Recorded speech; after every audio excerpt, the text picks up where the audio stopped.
రేపు 7 గంటల నుండి 5 గంటల వరకు పోలింగ్. ప్రతి పోలింగ్ స్టేషన్ కి 4 అధికారులు ఉంటారు. బ్యాలెట్ బాక్సులు, ఎలక్షన్ మెటీరియల్ అందిస్తున్నాం. సెక్యూరిటీతో పాటు పోలింగ్ కేంద్రాలకు సిబ్బంది తరలిస్తున్నాం.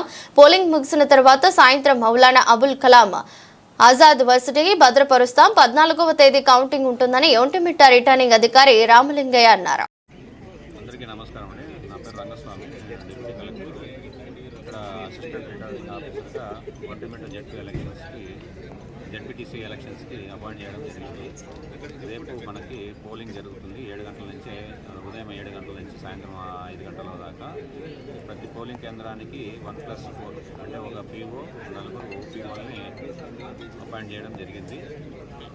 ఈరోజు మనకి ఈ పీఓస్, ఓపీఓస్ అందరికీ కూడా బ్యాలెట్ బాక్సులు, ఎలక్షన్ మెటీరియల్ని కూడా డిస్ట్రిబ్యూట్ చేయడం జరుగుతుంది.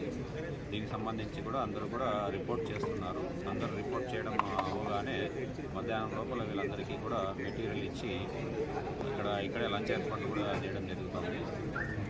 లంచ్ చేసిన తర్వాత along with security and zonal officers, route officers polling men and material polling స్టేషన్స్కి డిస్పాచ్ చేయడం జరుగుతుంది.